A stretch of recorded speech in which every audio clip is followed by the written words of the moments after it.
Hello everyone. आप सभी का फिर से स्वागत है। ये घटना चक्र हिस्ट्री का डिस्कशन है। हम लोग आधुनिक भारतीय इतिहास को डिस्कस करें, जिसमें हमारा टॉपिक चल रहा है भारत का संवैधानिक विकास। देखिए, इसमें इससे पहले वाले सेशन में प्रश्न संख्या 25 तक ऑलरेडी कंप्लीट कर लिया था। आज का जो सेशन है प्रश्न संख्या 26 से स्टार्ट करेंगे। डिस्कशन को स्टार्ट करने से पहले मैं बता दूं कि इसका पीडीएफ अवेलेबल है। अगर आपको पीडीएफ चाहिए तो Telegram channel, Telegram quiz group या चैनल के कम्युनिटी बॉक्स में जाइए, वहां पर इसके रिगार्डिंग में इंफॉर्मेशन को अपडेट कर दिया गया है। तो चलिए स्टार्ट करते हैं। 26 नंबर है, निम्नलिखित में से किस वर्ष वर्तमान उत्तर प्रदेश का संपूर्ण क्षेत्र बंगाल प्रेसिडेंसी से अलग करके आगरा प्रेसिडेंसी के अधीन कर दिया गया? बताइए, किस वर्ष उत्तर प्रदेश का संपूर्ण क्षेत्र बंगाल प्रेसिडेंसी से अलग करके आगरा प्रेसिडेंसी के अधीन कर दिया गया? सही जवाब है 1834 ईस्वी में। चार्टर एक्ट 1833 के तहत 14 नवंबर 1834 को बंगाल का विभाजन कर चौथी प्रेसिडेंसी आगरा प्रेसिडेंसी का निर्माण जो है किया गया। अन्य तीन प्रेसिडेंसियां बंगाल, बम्बे और मद्रास थी। आगरा प्रेसिडेंसी का गवर्नर सर सीटी मेटकॉफ को नियुक्त किया गया। 27 नंबर है, भारत का शासन ईस्ट इंडिया कंपनी से क्राउन को स्थानांतरित किया गया। भारत का शासन ईस्ट इंडिया कंपनी से क्राउन को स्थानांतरित किया गया। सही जवाब बताइए। इसका सही जवाब हो जाएगा, याद रखिएगा। बात करें तो 1858 के भारत सरकार अधिनियम के अंतर्गत सी ऑप्शन बिल्कुल करेक्ट ऑप्शन है। 1858 के भारत सरकार अधिनियम के द्वारा भारतीय प्रशासन का नियंत्रण कंपनी से छीनकर ब्रिटिश क्राउन को सौंप दिया गया। इंग्लैंड में इस अधिनियम के द्वारा एक भारतीय राज सचिव का प्रावधान किया गया। उसकी सहायता के लिए 15 सदस्यों की मंत्रणा परिषद यानी एडवाइजरी काउंसिल गठित होनी थी, जिसमें 8 सदस्य सरकार के द्वारा मनोनीत होने थे और शेष 7 सदस्य कोर्ट ऑफ डायरेक्टर के द्वारा चुने जाने थे। अब कोर्ट ऑफ डायरेक्टर और बोर्ड ऑफ कंट्रोल के समस्त अधिकार भारत सचिव को सौंप दिया गया। 28 नंबर है, निम्नलिखित कथनों पर विचार कीजिए। निम्नलिखित कथनों पर विचार कीजिए, इनमें से कौन सा कथन सही है? तो देखिए, गवर्नमेंट ऑफ इंडिया एक्ट 1858 के अंतर्गत ब्रिटिश संसद ने ईस्ट इंडिया कंपनी को पूर्णतः समाप्त करके भारत में सीधा शासन करने का उत्तरदायित्व ग्रहण किया, यानी बी ऑप्शन बिल्कुल सही जवाब है। ईस्ट इंडिया कंपनी के भारतीय व्यापार के एक अधिकार को 1813 के चार्टर एक्ट के द्वारा समाप्त किया गया था, इसलिए पहला कथन सही नहीं है। गवर्नमेंट ऑफ इंडिया एक्ट 1858 के तहत भारत की सत्ता ईस्ट इंडिया कंपनी से ब्रिटिश क्राउन को हस्तांतरित हो गई और ब्रिटिश संसद के द्वारा भारत के शासन का उत्तरदायित्व ग्रहण किया गया। 29 नंबर है, निम्नांकित में से किस एक्ट के द्वारा भारत के गवर्नर जनरल को अध्यादेश जारी करने की शक्ति प्रदान की गई? किस एक्ट के द्वारा भारत के गवर्नर जनरल को अध्यादेश जारी करने की शक्ति प्रदान की गई? तो सही जवाब है Indian council act 1861। Indian council act 1861 के द्वारा गवर्नर जनरल को अध्यादेश जारी करने की शक्ति प्रदान की गई। यह अध्यादेश अधिकाधिक 6 माह तक लागू रह सकते थे। आगे प्रश्न संख्या 30, ब्रिटिश इंडिया ने निम्नलिखित में से किस एक अधिनियम ने सामूहिक कार्यचालन के स्थान पर विभाग या विभागीय पद्धति के द्वारा वायसराय की कार्यकारी परिषद पर उनके प्राधिकार को और बल प्रदान किया? ब्रिटिश इंडिया के निम्नलिखित में से किस एक अधिनियम के या एक अधिनियम ने सामूहिक कार्यचालन के स्थान पर विभाग या विभागीय पद्धति के द्वारा वायसराय की कार्यकारी परिषद पर उनके प्राधिकार को और बल प्रदान किया? सही जवाब है Indian council act 1861, option A. 1861 के भारतीय परिषद अधिनियम के द्वारा वायसराय की परिषद को कानून बनाने की शक्ति प्रदान की गई, जिसके तहत लॉर्ड कैनिंग ने विभागीय प्रणाली की शुरुआत की।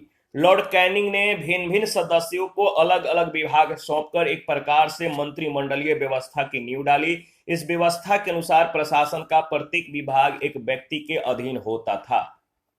31 है, निम्नलिखित में से किस अधिनियम के अंतर्गत भारतीय विधान परिषद को बजट पर बहस करने की शक्ति प्राप्त हुई? किस अधिनियम के अंतर्गत भारतीय विधान परिषद को बजट पर बहस करने की शक्ति जो है प्राप्त हुई? इसका सही जवाब क्या होगा बताइए।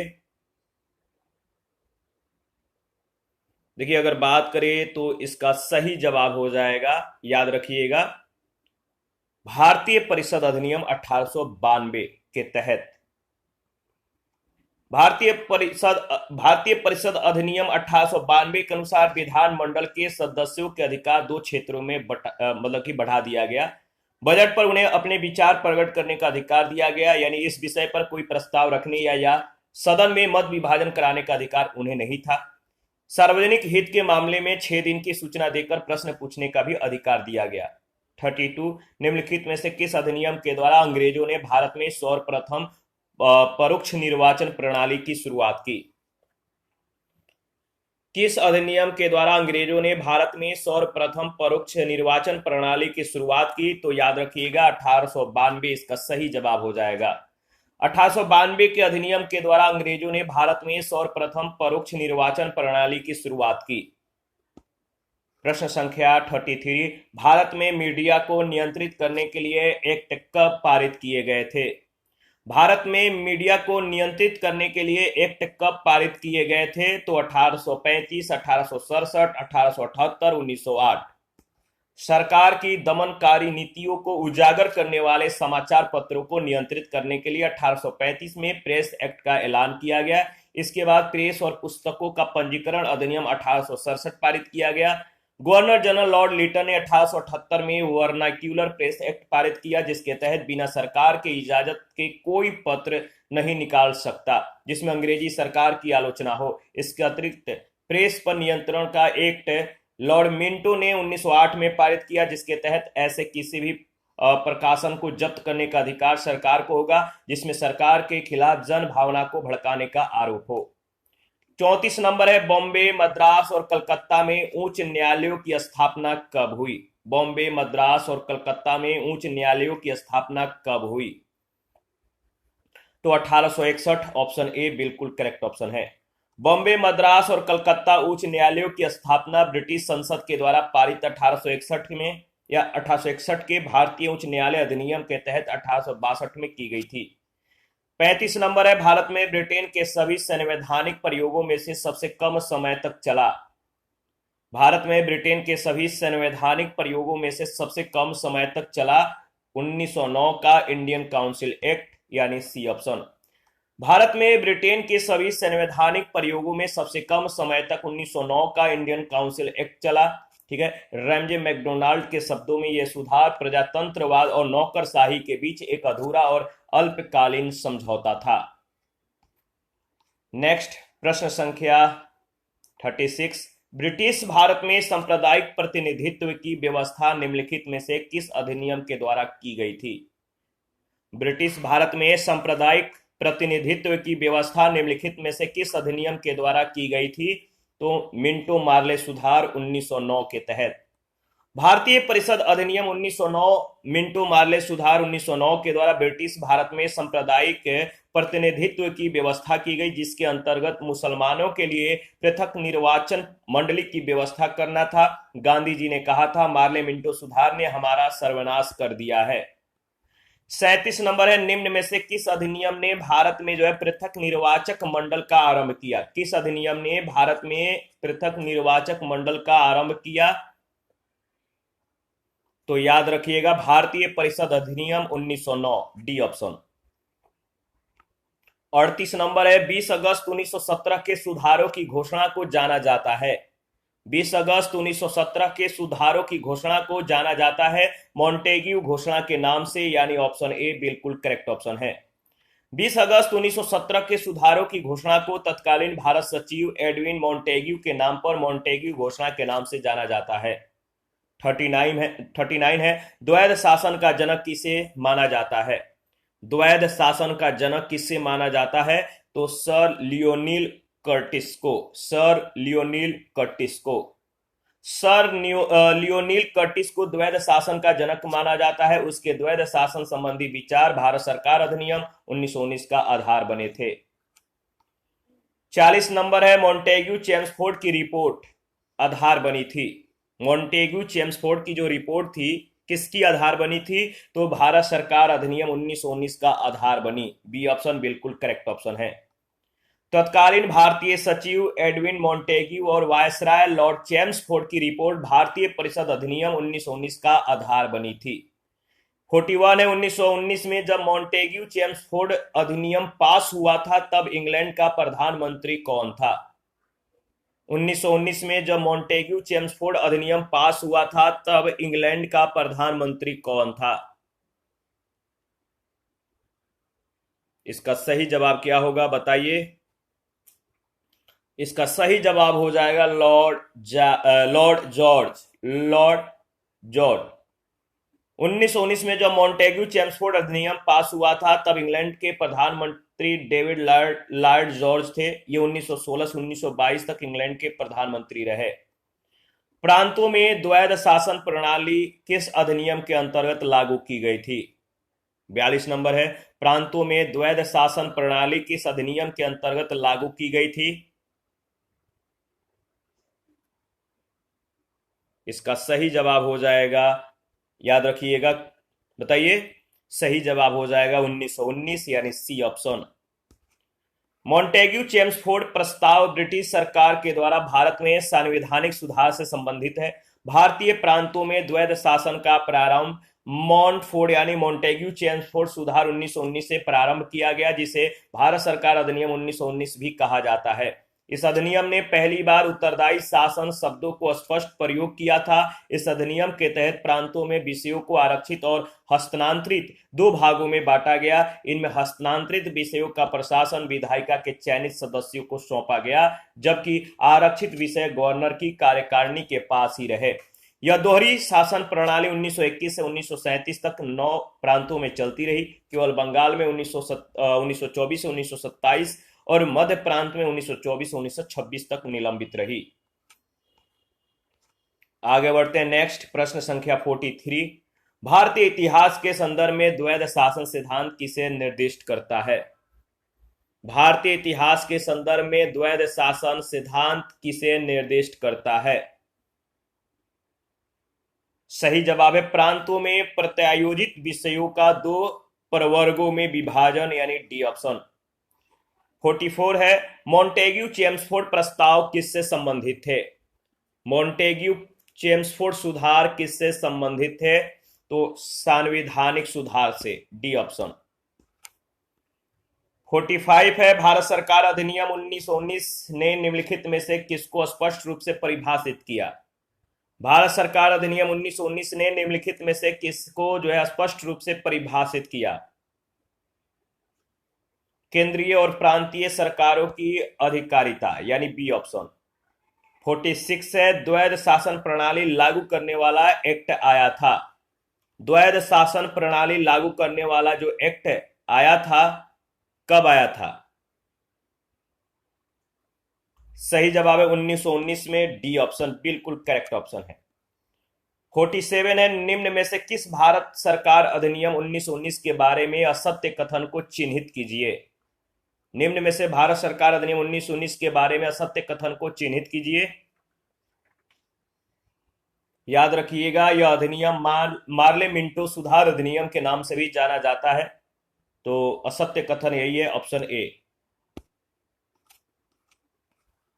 देखिए इसके बाद 48 है, निम्न कथनों पर विचार कीजिए। कथन ए है, भारत सरकार अधिनियम 1919 के परिवर्तन के साथ शासन का ढांचा और उसकी विशेषताएं एकात्मक और केंद्रीय ही रही। कारण सत्ता का एक बड़ा भाग प्रांतों को प्रत्यायोजित किया गया था। इन दोनों में से जो सही है बताइए, या दोनों सही है? एक सही है, दूसरा गलत है, दूसरा सही है, पहला गलत है। तो एक गलत है लेकिन आर सही है, डी ऑप्शन बिल्कुल करेक्ट ऑप्शन है। कैसे? भारत सरकार अधिनियम 1919 में प्रशासन के विषयों को दो भागों में बांटा गया था। केंद्रीय सूची में 47 विषय शामिल थे, जिसमें रक्षा, विदेश नीति, पेटेंट और कॉपीराइट, मुद्रा, संचार, वाणिज्य और पोत परिवहन, नमक और कपास पर उत्पादन शुल्क, आयकर, लोक ऋण आदि थे। इन विषयों पर कानून बनाने की शक्ति केंद्रीय विधानमंडल में निहित थी। राज्य सूची में 50 विषय शामिल थे, जिसमें स्थानीय स्वशासन, लोक स्वास्थ्य और सफाई, चिकित्सा, कृषि, शिक्षा, सिंचाई, कानून और व्यवस्था आदि थे। इन विषयों पर कानून निर्माण की शक्ति राज्यों के पास थी। इसके अतिरिक्त गवर्नर जनरल को यह अधिकार था कि वह केंद्रीय सूची के विषय को राज्य के महत्व का घोषित कर राज्य विधान परिषदों पर या राज्य विधान परिषदों को उस पर कानून निर्माण का अधिकार सौंप दे या राज्य सूची के विषय पर केंद्रीय विधानमंडल को विधि निर्माण का अधिकार दे दे। फिर भी भारत सरकार अधिनियम 1919 में शक्तियों का यह विभाजन संघात्मक व्यवस्था का एक रूप है। 49 है, कथन ए कह रहा है कि द्विशासन का अर्थ प्रशासन के विषयों का दो भागों में विभाजन था, कारण प्रांतों में उत्तरदायी शासन के बोध का परिवर्तन कराने का प्रयत्न किया गया था। इनमें अगर बात करें तो देखिए जो सही है 49 का, दोनों ए और आर सही है, आर ए का सही स्पष्टीकरण है। ठीक है, तो इसका सही जवाब हो जाएगा ऑप्शन ए। अगर बात करें तो 1919 के एक्ट, जो 1919 का एक्ट था, इसे सबसे महत्वपूर्ण परिवर्तन प्रांतीय प्रशासन में, जो 1919 के एक्ट से सबसे महत्वपूर्ण परिवर्तन प्रांतीय प्रशासन में आया। प्रांतों में द्वैध शासन प्रणाली का आरंभ की गई। प्रांतों में जो द्वैध शासन प्रणाली था इसके तहत आरंभ की गई, जिसमें प्रांतीय विषयों को दो भागों में बांट दिया गया, एक आरक्षित और दूसरा हस्तांतरित विषय में। हस्तांतरित विषयों का प्रशासन विधायिका के सदस्यों को सौंपकर उत्तरदायी शासन का बोध कराने का प्रयत्न किया गया। इस एक्ट की प्रस्तावना में प्रांतों को उत्तरदायी सरकार स्थापित करने के लिए कदम उठाने पर बल देने की बात कही गई थी। इस प्रकार कथन कारण दोनों सही है।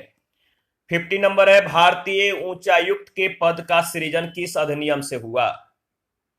भारतीय उच्चायुक्त के पद का सृजन किस अधिनियम से हुआ?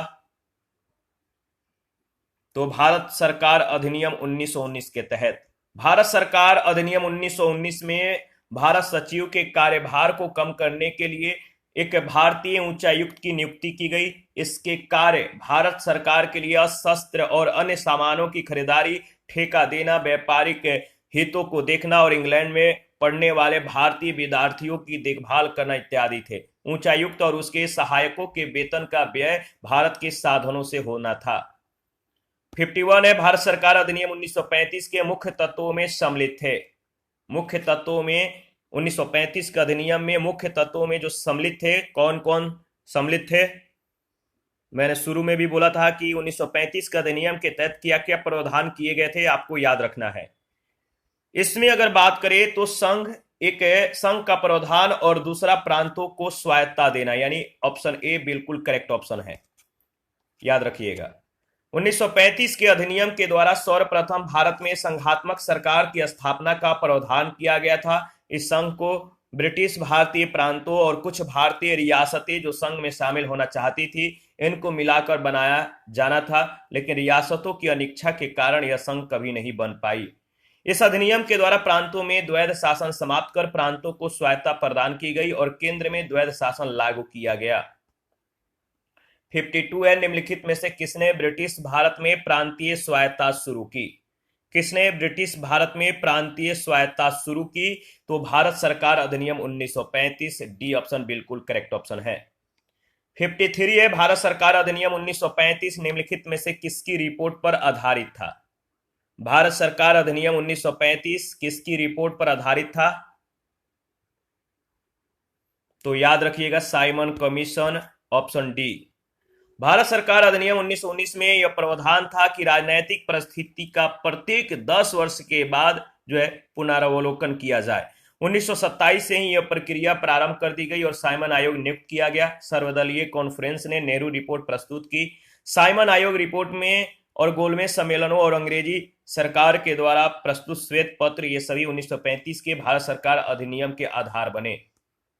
54 है, निम्नलिखित कथनों पर विचार कीजिए। 3 कथन है, बताइए इनमें से कौन कौन सा कथन सही है।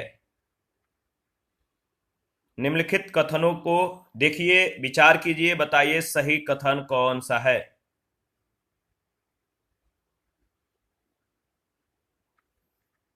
तो अगर बात करें तो इसमें जो सही कथन है, पहला है गवर्नरी प्रांतों में द्वैध शासन की समाप्ति और दूसरा है गवर्नरों को विधायी क्रियाओं में वीटो की शक्ति यानी निषेधाधिकार की शक्ति और स्वयं के द्वारा विधि बनाना। ये जो है पहला और दूसरा बिल्कुल सही है, बी ऑप्शन करेक्ट ऑप्शन है। इसके बारे में अगर बात करें तो याद रखिएगा 1935 के भारत सरकार अधिनियम के द्वारा प्रांतों को दोहरे शासन के स्थान पर स्वशासन मिल गया। आरक्षित और हस्तांतरित विषयों में भेद समाप्त हो गया। गवर्नरों को आरक्षित और बचाव की संज्ञा के अधीन व्यक्तिगत निर्णय और विवेकाधीन शक्तियों का प्रयोग करने का अधिकार दे दिया गया। साथ ही गवर्नर को अध्यादेश जारी करने का भी अधिकार दे दिया गया। इस अधिनियम के द्वारा सांप्रदायिक और वर्गीय मतदाता मंडलों का विस्तार हुआ और अनुसूचित जातियां मुसलमान, सिख, यूरोपीय, भारतीय ईसाई, एंग्लो इंडियन और भारतीय मुसलमान आदि को पृथक पृथक प्रतिनिधित्व मिला। 55 है, भारत सरकार अधिनियम 1935 ने समाप्त की। क्या समाप्त की? भारत सरकार अधिनियम 1935 ने समाप्त की प्रांतीय द्वैध शासन व्यवस्था। 56 है, निम्नलिखित कथनों पर विचार कीजिए। गवर्नमेंट ऑफ इंडिया एक्ट 1935 में क्या क्या चीजें सही हैं? गवर्नमेंट ऑफ इंडिया एक्ट 1935 में क्या क्या चीजें प्रावधानित था? तो देखिए, प्रांतीय स्वशासन का उपबंध था, एक संघीय न्यायालय यानी फेडरल कोर्ट की स्थापना का उपबंध था और केंद्र में अखिल भारत संघ का उपबंध, यानी डी ऑप्शन, पहला, दूसरा, तीसरा। 1935 के अधिनियम पर जो आधारित है, 1935 के मुख्य जो उपबंध है, पहला है संघात्मक सरकार की स्थापना, इसके बाद केंद्र में द्वैध शासन की स्थापना, इसके बाद प्रांतों में द्वैध शासन के स्थान पर स्वायत्त शासन की स्थापना, द्विसदनीय केंद्रीय विधानमंडल, प्रांतीय शासन व्यवस्था, प्रांतीय विधानमंडल, केंद्र और प्रांतों में शक्तियों का विभाजन, फेडरल न्यायालय की स्थापना आदि। प्रश्नगत तीनों कथन भारत सरकार अधिनियम 1935 पर आधारित होने से सही विकल्प डी होगा। 57 है, 1935 का गवर्नमेंट ऑफ इंडिया एक्ट क्यों महत्वपूर्ण है? 1935 का गवर्नमेंट ऑफ इंडिया एक्ट क्यों महत्वपूर्ण है? याद रखिएगा, यह भारतीय संविधान का प्रमुख स्रोत है। ऑप्शन ए बिल्कुल करेक्ट ऑप्शन है।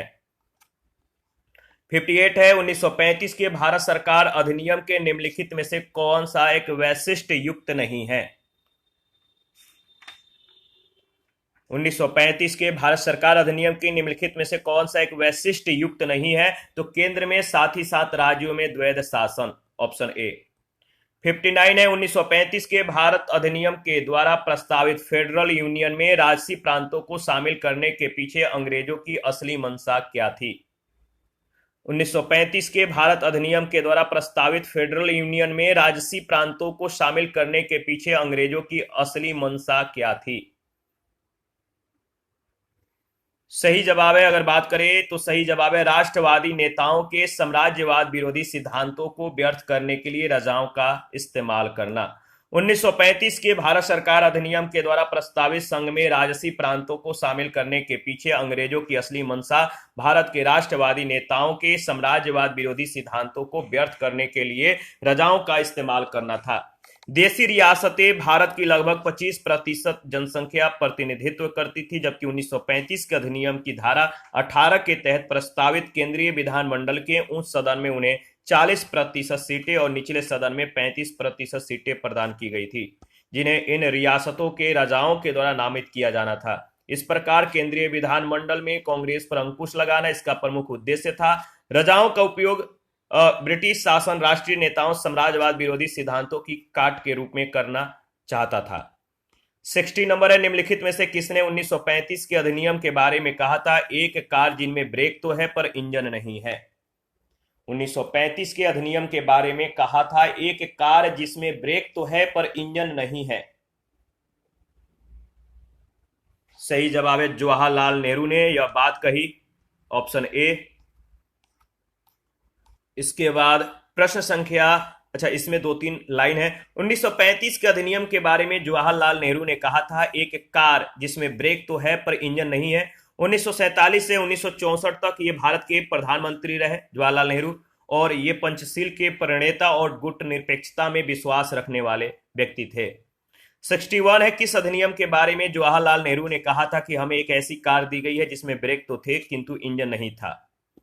आपको मालूम है, सही जवाब हो जाएगा 1935 का अधिनियम। 62 है, निम्नलिखित में से किस अधिनियम के द्वारा संवैधानिक निरंकुशता का सिद्धांत प्रवृत्त किया गया? निम्नलिखित में से किस अधिनियम के द्वारा संवैधानिक निरंकुशता का सिद्धांत प्रवृत्त किया गया? सही जवाब है 1935 का भारत सरकार अधिनियम, सी ऑप्शन बिल्कुल करेक्ट ऑप्शन है। संवैधानिक निरंकुशता सिद्धांत भारत सरकार अधिनियम 1935 के द्वारा प्रवृत्त किया गया। यह अधिनियम ब्रिटिश संसद के द्वारा सर्वाधिक विस्तृत अधिनियम था, साथ ही भारत के लिए तैयार संवैधानिक प्रस्तावों में से सबसे जटिल दस्तावेज था। इसी अधिनियम में भारत संघ की स्थापना, संघीय न्यायपालिका, केंद्र और राज्यों के बीच शक्तियों का विभाजन आदि की व्यवस्था की गई थी। 63 है, भारतीय राष्ट्रीय कांग्रेस ने अपने किस अधिवेशन में भारत सरकार अधिनियम 1935 को अस्वीकार किया था?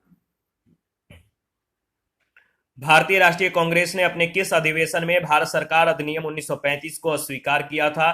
तो लखनऊ अधिवेशन 1936 में।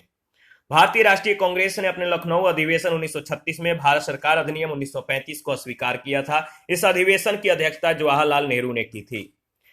64 है, केंद्रीय विधानसभा के निम्नांकित में से कौन से निर्वाचन भारत शासन अधिनियम 1919 के तहत हुआ? केंद्रीय विधानसभा के कौन से निर्वाचन भारत शासन अधिनियम 1919 के तहत हुआ? तो याद रखिएगा 1926 और 1945। ए और सी इसका सही जवाब है। भारत शासन अधिनियम 1919 के तहत केंद्रीय विधानसभा का चुनाव 1923, 1926, 1930, 1934, 1945 में हुआ था। 1937 में हुए प्रांतीय विधानसभा चुनाव भारत शासन अधिनियम 1935 के तहत हुआ था। 1935 के अधिनियम का संघीय प्रावधान लागू नहीं किया गया था। 65 है, भारत शासन अधिनियम 1919 के अंतर्गत भारतीय विधायिका का अंतिम निर्वाचन किस वर्ष आयोजित किया गया था? भारत शासन अधिनियम 1919 के अंतर्गत भारतीय विधायिका का अंतिम निर्वाचन किस वर्ष में आयोजित किया गया था? सही जवाब है 1945। सी ऑप्शन बिल्कुल करेक्ट ऑप्शन है। 66 है, किसने भारत सरकार अधिनियम 1935 को गुलामी का अधिकार पत्र कहा था? किसने भारत सरकार अधिनियम 1935 को गुलामी का अधिकार पत्र कहा था? तो जवाहरलाल नेहरू, ऑप्शन ए। जवाहरलाल नेहरू ने भारत सरकार अधिनियम 1935 को गुलामी का अधिकार या दास्ता का आज्ञा पत्र बताते हुए उसकी कठोर आलोचना की थी। ब्रिटिश शासन के पूरे इतिहास में 1935 का अधिनियम सबसे लंबा चौड़ा प्रलेख था। इसमें 14 भाग, 321 धाराएं और 10 अनुसूचियां थी। 67 है, भारत सरकार अधिनियम 1935 में अंतर्विष्ट अनुदेश प्रपत्र को 1950 में भारत के संविधान में किस रूप में समाविष्ट किया गया? भारत सरकार अधिनियम 1935 में अंतर्विष्ट अनुदेश प्रपत्र यानी इंस्ट्रूमेंट ऑफ इंस्ट्रक्शंस 1950 में भारत के संविधान में किस रूप में समाविष्ट किया गया? तो राज्य के नीति के निर्देशक तत्व के रूप में, बी ऑप्शन। भारत सरकार अधिनियम 1935 में अंतर्विष्ट अनुदेश प्रपत्र को 1950 में भारत के संविधान में राज्य के नीति के निर्देशक तत्व के रूप में समाविष्ट किया गया। आलोचकों ने इसे केवल पवित्र लोकोक्तियां कहा है। आगे बढ़ते हैं नेक्स्ट। 68, भारतीय शासन अधिनियम 1935 के द्वारा स्थापित संघ में अवशिष्ट शक्तियां किसे दी गई? भारतीय शासन अधिनियम 1935 के द्वारा स्थापित संघ में अवशिष्ट शक्तियां किसे दी गई थी? तो सही जवाब है गवर्नर जनरल को। भारत शासन अधिनियम में अवशिष्ट शक्तियां गवर्नर जनरल को प्राप्त थी। 69, निम्नलिखित अधिनियमों में से किसके द्वारा भारत परिषद को समाप्त किया गया? इंडियन काउंसिल को समाप्त किया गया। तो याद रखिएगा इंडियन काउंसिल को समाप्त किया गया था भारत सरकार अधिनियम 1935 के तहत। ब्रिटिश शासनकाल के दौरान 1935 का भारत शासन अधिनियम पारित किया गया। इस अधिनियम के द्वारा ही भारतीय परिषद को यानी इंडियन काउंसिल को समाप्त कर दिया गया। केंद्र और राज्यों के बीच शक्तियों का बंटवारा किया गया। राज्यों में द्वैध शासन समाप्त कर केंद्र में द्वैध शासन को लागू किया गया। 1935 के भारत सरकार अधिनियम के द्वारा स्थापित होने वाले संघ में अवशिष्ट शक्तियां गवर्नर जनरल को प्रदान की गई। प्रश्न संख्या 70 है, यह किसने कहा मुझे इस आरोप के संबंध में कोई क्षमा नहीं मांगनी है कि संविधान के प्रारूप में गवर्नमेंट ऑफ इंडिया एक्ट 1935 के एक बड़े भाग को पुनः उत्पादित कर दिया गया है। मुझे इस आरोप के संबंध में कोई क्षमा नहीं मांगनी है कि संविधान के प्रारूप में गवर्नमेंट ऑफ इंडिया एक्ट 1935 के एक बड़े भाग को पुनः उसमें शामिल कर दिया गया है। यह बात कही थी डॉक्टर बी.आर. अम्बेडकर ने। 29 अगस्त 1947 को डॉक्टर भीमराव अंबेडकर के सभापतित्व में प्रारूप समिति नियुक्त की गई। प्रारूप समिति के द्वारा तैयार किया गया भारत के संविधान का प्रारूप 21 फरवरी 1948 को संविधान सभा के अध्यक्ष को पेश किया गया। 4 नवंबर 1948 को संविधान सभा में संविधान के प्रारूप के विचार के लिए पेश करते समय डॉक्टर अंबेडकर ने प्रारूप की कुछ आम आलोचनाओं को उत्तर देते हुए कहा कि संविधान के प्रारूप में भारत शासन एक्ट 1935 के अधिकांश प्रावधान को ज्यों का त्यों शामिल कर लिया गया है। मैं उसके बारे में कोई क्षमा याचना नहीं करता। किसी से उधार लेने में कोई शर्म की बात नहीं है, इसमें कोई चोरी नहीं है। संविधान के मूल विचारों के बारे में किसी का कोई पेटेंट अधिकार नहीं है। 71 है, क्या आप मुझे एक भी स्वतंत्र देश दिखा सकते हैं जहां पृथक मताधिकार हो? अंग्रेज जा चुके हैं परंतु वे शरारत छोड़ गए हैं। उपयुक्त जो वाक्य है संविधान सभा के बहस में किसके द्वारा कहा गया था? यह बात किसके द्वारा कहा गया था कि आप मुझे एक भी स्वतंत्र देश दिखा सकते हैं जहां पृथक मताधिकार हो? अंग्रेज जा चुके हैं परंतु वे शरारत छोड़ गए हैं। यह बात कही थी सरदार वल्लभ भाई पटेल ने, सी ऑप्शन। संविधान सभा में पृथक निर्वाचक मंडल का विरोध करते हुए संयुक्त निर्वाचक मंडल के प्रस्ताव पर बोलते हुए सरदार वल्लभ भाई पटेल ने कहा था कि आप मुझे एक भी स्वतंत्र देश दिखा सकते हैं। अंग्रेज तो चले गए मगर जाते जाते शरारत की बीज बो गए। इस शरारत को और नहीं बढ़ाना चाहते। हम इस शरारत को और आगे नहीं बढ़ाना चाहते, याद रखिएगा। 72 में सूची 1 सूची 2 के साथ आपको मिलान करना है, तो मिलान कीजिए और बताइए सही ऑप्शन क्या है। दी रेगुलेटिंग एक्ट 1773 का जो संबंध है, याद रखिएगा, सुप्रीम कोर्ट की स्थापना से है। भारतीय परिषद अधिनियम 1909 का जो संबंध है किससे है? तो याद रखिएगा सांप्रदायिक निर्वाचन मंडल का प्रारंभ से है। भारतीय सरकार अधिनियम 1919 का जो संबंध है किससे है? तो इसका सही जवाब हो जाएगा द्वैध शासन का प्रारंभ से। और भारत सरकार अधिनियम 1935 प्रदेशों की स्वायत्ता के लिए प्रावधान से है, यानी सही ऑप्शन बी में दिया गया है। सही मिलान बी में है। 1773 के रेगुलेटिंग एक्ट के द्वारा कलकत्ता में एक सर्वोच्च न्यायालय की स्थापना की गई। 1909 के एक्ट के द्वारा मुसलमानों के लिए पृथक मताधिकार और पृथक निर्वाचक क्षेत्रों की स्थापना की गई। 1919 के अधिनियम के द्वारा प्रांतों में द्वैध शासन प्रणाली लागू की गई। 1935 के अधिनियम के द्वारा बाह्य रूप से प्रांतों को स्वायत्ता दी गई थी परंतु सारी कार्यकारी शक्तियां गवर्नर के पास थी। उसे भी लगभग गवर्नर जनरल जैसी ही शक्तियां मिली थी। आगे बढ़ते हैं। नेक्स्ट प्रश्न संख्या 73। ब्रिटिश शासनकाल में संविधान के विकास में कौन सा कानून ऐतिहासिक नहीं था?